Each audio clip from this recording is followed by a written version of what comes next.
Welcome to another deep dive, everybody. Today we're gonna be exploring the world of psychological warfare. Ooh, exciting. It is, and this deep dive is based on the source that you provided, the Art of Psychological Warfare .pdf. Right. And this document, it's basically like a how-to guide A how-to guide. Okay. for influencing people and kind of mentally overcoming your opponents. Oh. It's all about these covert tactics, these Mhm. psychological tactics to sort of get what you want. Mm. And get this, the source claims that anyone can master these techniques. Well, it's like learning about car theft Oh, to yeah. prevent it, right? Like if you Oh, yeah. understand how car theft works, it helps you protect yourself. Right. That's kind of the angle the source takes. It's upfront about, Right. the potential for misuse. Okay, so misuse is definitely possible, but knowing how to, defend against these things Right. is also important. Yeah. So let's jump into it. So the source dives right into reading people.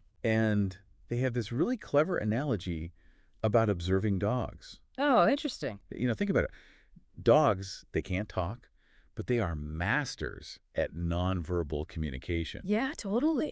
The wagging tail, the playful bow, a warning growl. Right. Like, their body language speaks volumes. Absolutely. And we can apply this to human interaction. Yeah.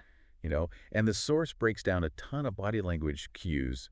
For example, they say adjusting your glasses Oh, really? can signal skepticism or like increased focus. Interesting. What else? What other cues do they talk about? They talk about preening behaviors like twirling hair or adjusting a tie. Mm. These can be like subtle signs that someone's trying to impress. I see. They even mention, that the Captain Morgan pose With the leg up? with the leg up. Yeah. Mm-hmm. Apparently, that's a power play, like subconsciously, to kind of like claim territory Oh, wow. and project confidence. Okay, interesting. So it's like a dominance thing. Yeah, it's a dominant thing. Yeah, fascinating. Okay, so what about some more like obvious ones? Well, they mention face palming, obviously for disbelief, Right. or a finger on the lips for silence, and then a hand towards the mouth could indicate lying Oh, or, really? concealing speech. So like hiding what they're really saying. Yeah, exactly. Interesting. So you're saying we're constantly sending these signals without even realizing it. Yeah, it's like a whole secret language. That's kind of creepy, but cool at the same time. It is. It is. And they also talk about, looking away being like a sign of dislike Oh, or discomfort. Yeah. And slouching can be a sign of aloofness or even like a lack of vigilance, which could make you more susceptible to manipulation, according to the source. oh, wow. So just by slouching, you're basically giving away your power. Yeah, in a way, you're kind of giving away your power. Okay, so we've got body language down. What else? So then they go into describing cold reading, Mm. which is basically like how to extract information from somebody without directly asking them anything. Like those TV psychics. Yeah. And they actually even give like a script that stage psychics use. Oh, come on, really? Yeah, it's so interesting. Like they use vague prompts like "Who's Daddy?" Okay. and then they just kind of build off of the audience's reaction Hmm. to create this illusion of psychic ability. I see. So they're not actually psychic. They're just really good at reading people. Exactly. Yeah. And and they tap into like statistically likely scenarios like deceased relatives, Right. and then they use subtle cues from the person to kind of craft a narrative. So they're basically guiding the person to believe what they want them to believe. Exactly. That's clever, but also kind of manipulative. It is. It is. Yeah. And it reminds me of the, the Barnum effect. Yeah. Like when you read those generic horoscopes, Uh-huh. that could apply to anyone, but they seem so accurate. Oh, yeah, totally. It's like they're reading your mind. Exactly.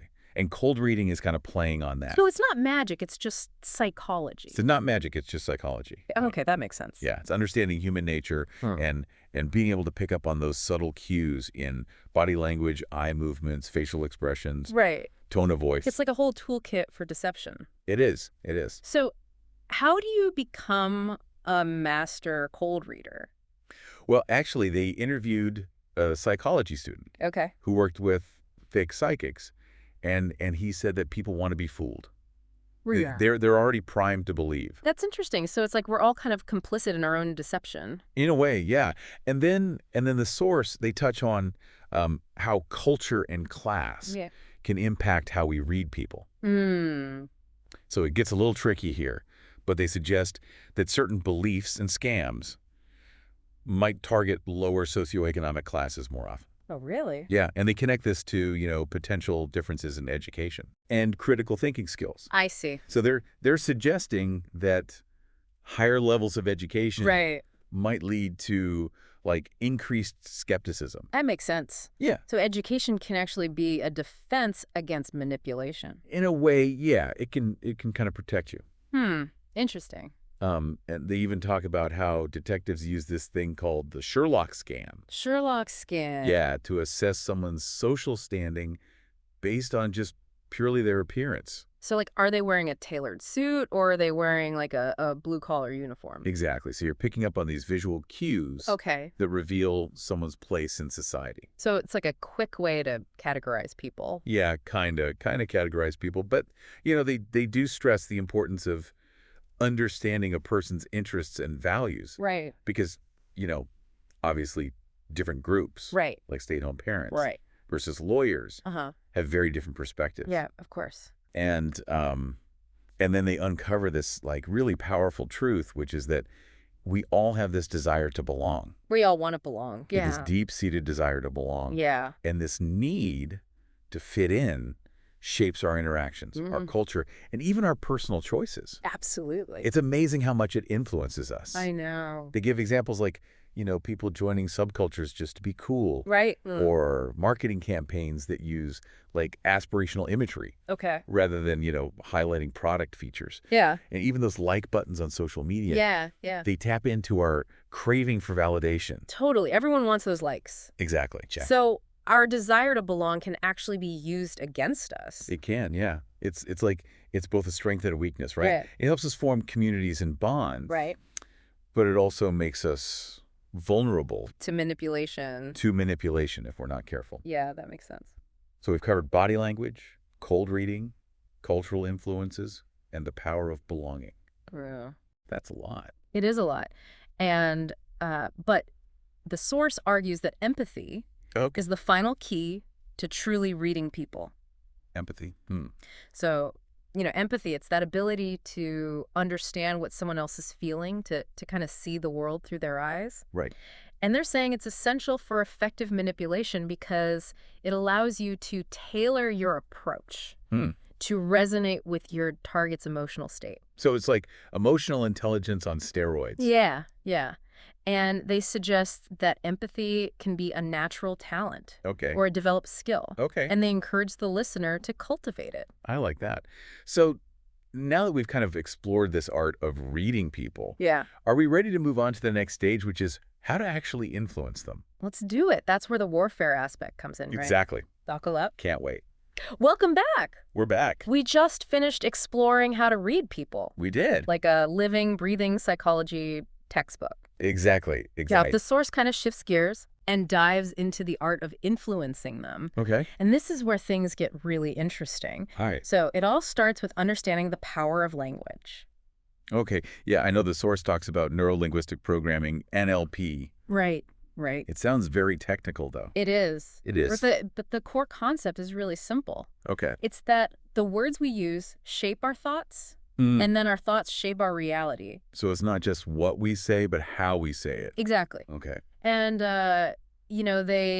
they illustrate this with the example of somebody who's trying to lose weight. Okay. Like if somebody constantly tells themselves, I'm fat, I'll never lose weight, Yeah. they're actually reinforcing that negative self-image, Right. which can then become a self-fulfilling prophecy. Like they're programming themselves for failure Exactly. with their own words. Yeah, but the source suggests that by consciously changing the language that we use, Right. we can actually reprogram our minds for success. So instead of saying, I'm fat, you say, I'm committed to improving my health. Yeah. Okay. And instead of focusing on this huge, daunting goal, Right. you break it down into smaller, achievable steps. So like instead of saying I need to lose 50 pounds, you say All right. I'm going to start by walking for 30 minutes every day. Exactly. So you're shifting your focus from this negativity Okay. to positive action. All right. And the source points out that, this idea of language shaping thought, Yeah. it's similar to the concept of Newspeak from George Orwell's 1984. Oh yeah. Remember that dystopian world Yeah. where the government controlled people's thoughts by manipulating their vocabulary? Right. Right. That's scary stuff. That is scary. And while we're not living in a dystopian novel, Hopefully not. the source argues that we're constantly bombarded with persuasive language, Mm. especially in advertising. Oh, for sure. Yeah. Advertising, absolutely. And they actually mention a Duke University study that identified certain power words Power words. Oh, I like that. that trigger stronger neurological responses in our brains. Oh, come on. Really? Like what? Yeah, so get ready for this. Okay. The list includes words like easy, health, save, guarantee, money, discovery, results, new, love, free, proven, Wow. and of course, you. Oh, yeah. You. How could I forget you? Right. Yeah, yeah. I mean, you can already see how marketers would use these words to hook people. Absolutely, yeah. It's like they're a bag of tricks. Right. Yeah. So pay attention to the language used in ads. Yeah. You'll start to see these power words everywhere. Wow, this is like making me rethink how I process information. Right. Like completely. But so far, we've just been talking about the power of language in general. Yeah. How do we actually use NLP techniques to influence others? Yeah, like specifically, yeah. So the source outlines several specific tactics, Okay. and they emphasize subtlety and respect. Okay. One technique is mirroring body language. So if someone leans in while they're talking to you, you would lean in too. Precisely. Okay. Right, you're subtly mimicking your target's posture and movements, Hmm. creating a sense of rapport and connection. I see. Like you're on the same wavelength. Okay. Another technique is starting with agreeable, obvious statements Okay. to establish a pattern of agreement. So you're warming them up, getting them used to saying yes. Exactly. Um, And then you can start weaving in your own suggestions. Okay. Using smooth transitions like because, therefore, and so. Oh, so you're leading them down a path Exactly. to your desired outcome To your desired outcome. without them even realizing it. Yeah. That's pretty sneaky. It can be used that way, Yeah. but the source also stresses, the importance of being adaptable. Okay. So if your target shows resistance, Yeah. you got to be willing to adjust your approach. Okay. It's about finding a path to your goal that feels natural and comfortable for everybody involved. I see. Okay, so it's not about like forcing your will on someone. No. It's about kind of like subtly guiding them. Guiding them. Okay. Yeah, finding that common ground. Makes sense. And the source also mentions some more advanced debate techniques. Oh, yeah, that's right. They talk about pacing, Pacing. which is, you're subtly controlling the tempo of the interaction to kind of lead your target. Okay. Then there's normalization, Normalization. Okay. where you introduce an extreme idea to make a more moderate one seem reasonable by comparison. So it's like shifting the goalpost to make your idea seem more palatable. Exactly. Reframing, The reframing. where you reinterpret a situation to shift perspectives. Mm-hmm. Like, for example, instead of viewing a rejection as failure, Yeah. you could reframe it as an opportunity to learn and adjust your approach. That's a good way to look at it. Yeah. Right. Yeah. Turn that negative into a positive. Right. Anchoring, Anchoring. which is basically linking ideas. Okay. To emotionally charged concepts or memories Mm-hmm. to trigger the responses that you want. I see. So, for example, if you want to persuade someone to invest in your business, Okay. you might subtly evoke feelings of wealth and success Okay. to make your proposal more appealing. I see. You see how that works? Yeah. Okay. That's pretty advanced. It is. It's getting pretty sophisticated here. Yeah, that is. But how does this all play out in the real world, especially in the age of the internet? Right. The internet. Yeah. The internet has become a breeding ground for psychological warfare. Oh, I bet. Yeah. I mean, they start by talking about internet trolls. Oh, I know those guys. Right. Yeah. Who thrive on provoking reactions and disrupting conversations. The comment sections are full of them. Exactly. Yeah. Yeah. So, it's a low-level form of psychological warfare, Mm-hmm. but it can be surprisingly effective. Oh, yeah. They can really derail a conversation. Derail a discussion, spread misinformation. Absolutely, for sure. They also mentioned the group Anonymous. Oh, yeah, those guys with the mask. With the masks, yeah? The Guy Fawkes mask. Exactly. Known for their kind of tactics for grabbing attention online. Yeah, they're kind of like the digital Robin Hoods in a way. Right. Yeah. But the source's most intriguing example of online manipulation Okay. is astroturfing. Astroturfing. Have you heard of this? I think so, but remind me. It's basically creating the illusion of grassroots support Oh. for a particular cause or product, often through fake online accounts and coordinated posting. So it's like faking a popular movement Exact. to sway public opinion. To sway public opinion. Okay. And they point out that astroturfing has been used by everybody, Really? from tobacco companies to Oh, wow. political campaigns. No way. Yeah, they even mention a leaked document from a political campaign Okay. that outlines specific astroturfing techniques. Oh, come on. What kind of techniques are we talking about here? So they talk about forum sliding, Forum sliding. where you bury an unfavorable comment with a flood of irrelevant posts to kind of push it down the page. Okay. Then there's consensus cracking, Consensus cracking. which involves starting with a false claim Okay. and then building a chorus of fake support Oh, wow. to make it seem credible. So it's creating this, like, false sense of consensus Exactly. to manipulate people's perception. Exactly. You're right. They also mention topic dilution, Okay. which is about derailing a discussion with irrelevant threads whenever a damaging post appears. So you're just trying to, like, distract people from the truth? Distract, confuse. Okay. Yeah, muddy the waters. Now, this is getting pretty scary. It is. Yeah. And it highlights the importance of being aware of these tactics. Absolutely. So you can spot them when they're being used against you. Right. Right. So, the internet is kind of a minefield Yeah, it sounds like it. of psychological manipulation. It does, yeah. But the source argues that awareness is the first line of defense.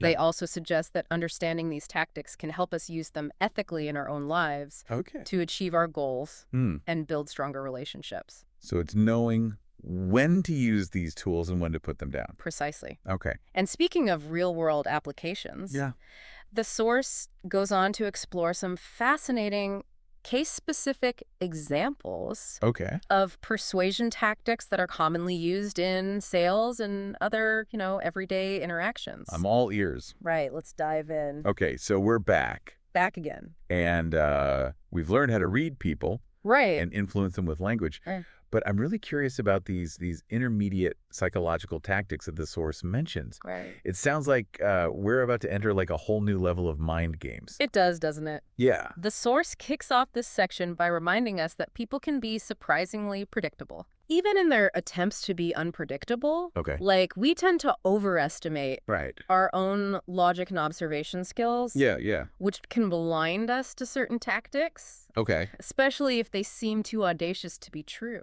So you're saying that sometimes like the most effective strategies Yeah. are the ones that like fly under the radar. Yes. Because they seem too crazy to even consider. Precisely. Yeah. Like nobody would be crazy enough to actually try that. Right. Right. And it works. It reminds me of that scene in Catch Me If You Can, Oh, yeah. where Frank Abagnale Right. escapes the FBI by just walking out of the airport Right. with a group of stewardesses. Yeah, the stewardesses, yeah. It was so That's bold the move. that nobody questioned him. Nobody questioned It's it. like, I guess he's supposed to be here. Exactly. Yeah. And speaking of unexpected tactics, Yeah. the source introduces this concept called verbal judo.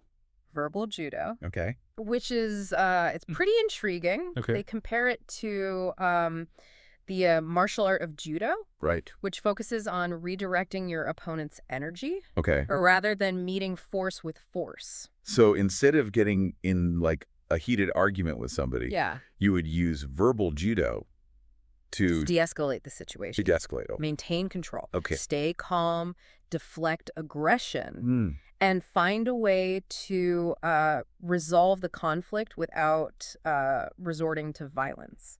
So it's like it's not about running away. No. It's about like choosing your battles. Choosing your battles, yeah. Right. And they give some examples of verbal judo technique. Oh, okay. What are they? So they talk about avoidance, Avoidance. which is basically recognizing a potential conflict early on Okay. and steering clear. So just like don't even go there. Yeah. Okay. Then there's withdrawal, Withdrawal. where you strategically retreat from a confrontation Okay. to regroup and reassess the situation. Then there's deflection, Deflection. Okay. which is about shifting the focus of the conversation Okay. to a less contentious topic. Okay. And finally, there's compromise, Compromise. which is about finding a solution that meets everyone's needs. Okay, so it's about like being really strategic Strategic. and adaptable in how you communicate. Exactly. Okay. It's fascinating how these tactics can be used in everyday life, not just in high-stakes situations. Yeah, yeah, it is. Absolutely. It is. And speaking of everyday strategies, Yeah. the source revisits a concept that we touched on earlier, Okay. the power of exclusivity and scarcity. Right, right. They call this tactic forbidden fruit. Forbidden fruit. Okay. And it's all about leveraging people's innate desire Right. for what they can't have. Yeah, yeah. Like, remember how Parmentier popularized potatoes in France Oh, by yeah. making them seem exclusive to royalty? Yeah, yeah. He planted this potato field, right? Right. Surrounded it with armed guards. And he was like, yeah, these are for the king. Exactly, Yeah. creating this illusion that these were some, rare and valuable delicacy reserved for the king. Right.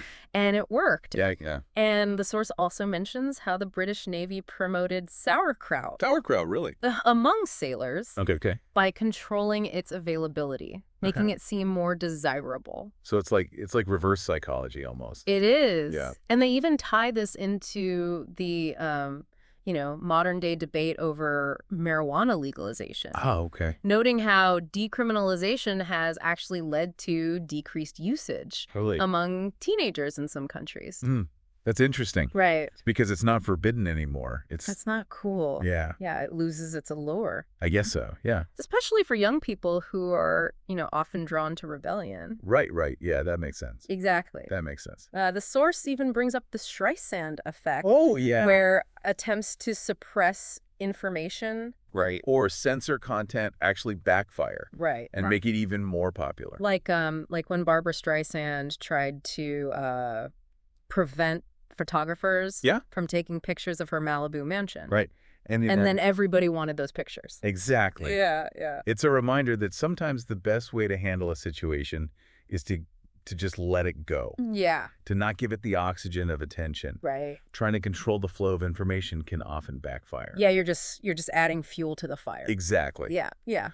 So the source also talks about exploiting politeness Exploiting politeness. as a tactic. Okay. It sounds a little sneaky, Yeah, it does. but also quite clever. Okay. It's about recognizing that people's desire to be polite, Okay. to avoid confrontation, Right. to maintain social harmony, Yeah. can be used against them. Okay. They give this great example of the Zen master Oh, yeah. who subtly controlled a disruptive student. Right. By using politeness as a weapon. The student was all like, I cannot be controlled. Right. He's like, okay, well, come to the front of the room. We're going to have a debate. Here's the podium for you. Right. And then he's like, thank you for following my instructions. It was brilliant. Yeah. Yeah, it was. That's so good. And the source highlights how even something as simple as adding a reason to a request, Okay. even if it's nonsensical, Yeah. can increase compliance. Yeah, they mentioned that study about Right. the But- copy machine. The copy machine. Yeah. where, Because I have to make copies. yeah, exactly. Right. People are more likely to let you cut if you give a reason. Yeah. Any reason. Any reason. And Even if it makes no sense. exactly. It's amazing. It is. It is. And they point out how this can be used for, more nefarious purposes. Right. Like in social engineering scams. Yeah. Where people exploit our helpfulness and trust Our trust, our desire to be helpful. to gain access to, sensitive information. Exactly. So it's a good reminder to, Be aware. be aware. Yeah. Don't be afraid to question. Yeah. Question those requests. Even if they seem harmless. Even if they seem harmless. Okay, what other intermediate tactics do they cover? The last one on the list is being somebody else's problem, Being somebody else's problem. Okay. which is all about using the appearance of authority and purpose Right. to avoid scrutiny, Right. They were saying like, act busy act busy, and important important, yeah. to gain access to like restricted areas. Yeah, rely on that somebody else's problem Yeah. mentality. Exactly. Like if you walk around with a clipboard and a determined look on your face, Right. people are less likely to question you, Right. even if you don't belong there. They're just going to assume you have a reason They assume you have a reason. to be there. Right. Okay. And that somebody else is responsible for checking your credentials. Hmm.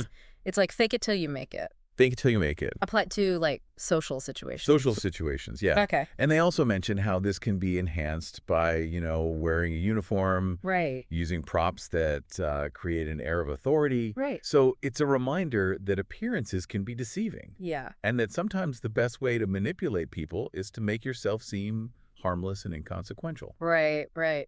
So we've covered a lot of ground here, We have. from verbal judo to forbidden fruit to being somebody else's problem. It's amazing how many, like, subtle psychological tactics are at play. In our everyday lives. In our everyday lives, yeah. It's kind of crazy. It is. Yeah.